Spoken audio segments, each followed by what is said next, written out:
Selamat malam para netizen dimanapun kita berada, salam inspirasi bagi kita semua ya. Di Aceh ternyata Anies Baswedan menang ya.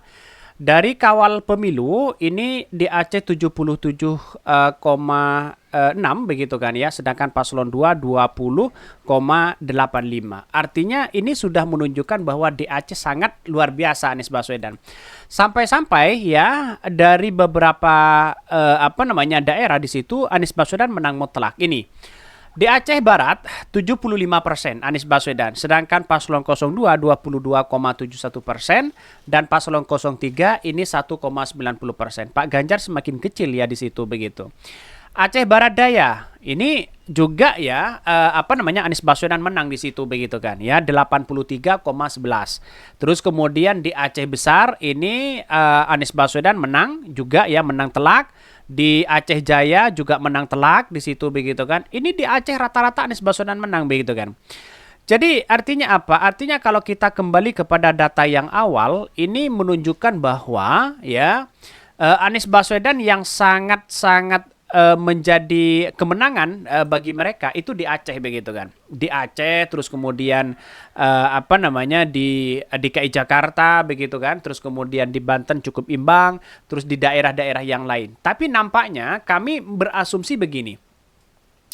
Kenapa di Jawa itu, Jawa Timur, Jawa Barat dan Jawa Tengah itu ada cukup menjadi imbang begitu antara Anies Baswedan dan Prabowo, walaupun kekalahan mereka agak lebih kecil begitu kan. Tapi nampaknya ini kan menjadi perhatian khusus karena pemilih dari Aceh itu 3 juta begitu kan, dibandingkan dengan pemilih dari Jawa Timur, Jawa Barat dan Jawa Tengah. Karena tiga ini pemilih yang kemudian banyak begitu kan. Makanya kalau menang di Jawa, yang lain itu akan ngikut.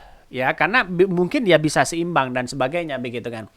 Ya, saya rasa kenapa dari kampanye-kampanye Anies Baswedan itu banyak ke sana karena ingin meraup suara itu. Ternyata terbukti lebih banyak di situ begitu kan ya.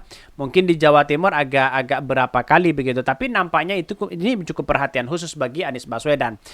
Jadi dari beberapa data yang kita akumulasikan ini begitu menunjukkan sekarang ini terupdate Anies Baswedan paslon 01 29,15% dan 02 55%. Artinya agak masih jauh di situ begitu kan ya.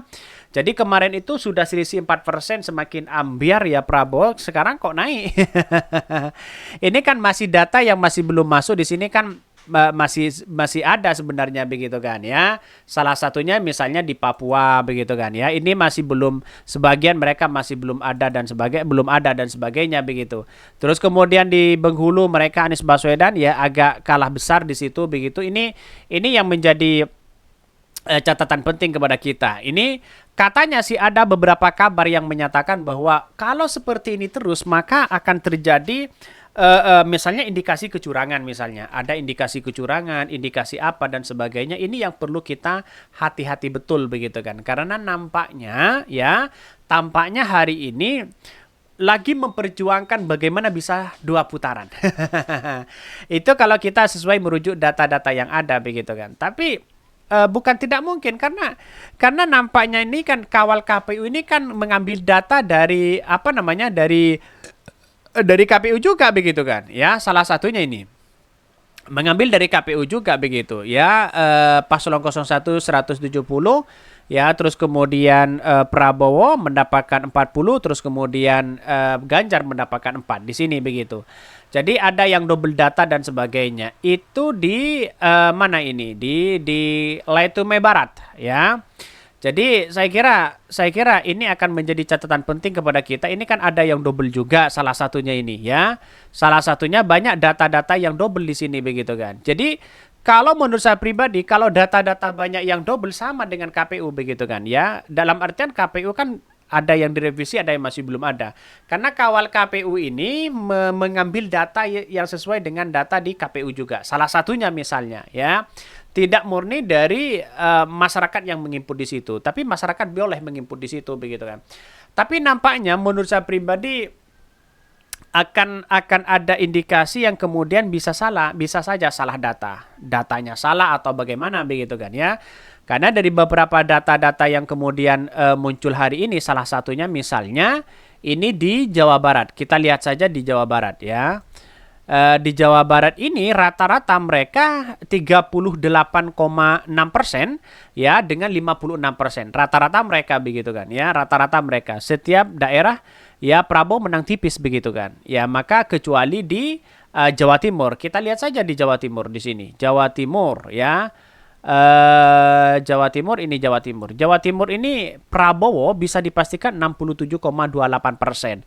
Karena kita lihat saja apakah ada indikasi-indikasi yang lain. Nah, itu yang masih belum kita telusuri betul begitu kan. Karena nampaknya kalau memang ada indikasi-indikasi yang kemudian mereka apa namanya ada misalnya kecurangan, ada indikasi seperti itu, dugaan-dugaan kecurangan apa dan sebagainya, manipulatif data begitu kan ya, itu kita tunggu saja begitu.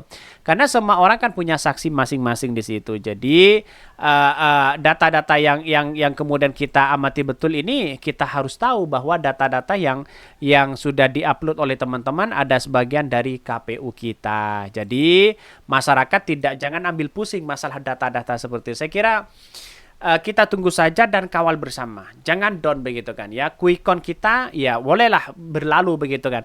Kita ambil manfaat dari semua ini. Bagaimana kita itu adalah menjadi pengawal ya. Pemilu ini menjadi pengawal. Kita amati betul ya. Terus kemudian kalau ada indikasi-indikasi kecurangan bisa laporkan begitu kan ya.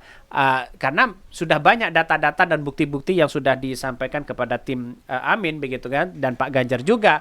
Bukan tidak mungkin ada indikasi-indikasi yang tidak yang tidak diinginkan dan sebagainya begitu. Bisa saja seperti itu. Maka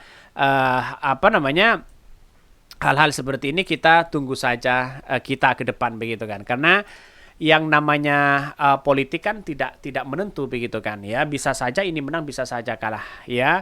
Harapan kita ada dua, kawal pemilu sampai mereka sesuai dengan data. Yang kedua adalah indikasi ya atau dugaan-dugaan kecurangan. Yang ketiga adalah kita lihat, kita bersama, kita sengketakan di MK nanti. Nah, itu yang menjadi jawaban kita begitu. Nampaknya demo sudah besar-besaran di depan mata kita begitu. Wajar dalam dunia politik ya seperti itu begitu. Ada pro dan ada kontra begitu. Tapi saya melihat bahwa apa yang dilakukan selama ini bisa saja akan terjadi, ada harapan besar akan terjadi 2 putaran.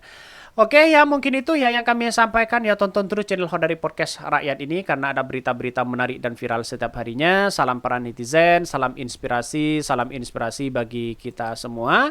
Ya, jangan lupa di subscribe channel YouTube Khodari Podcast Rakyat ini.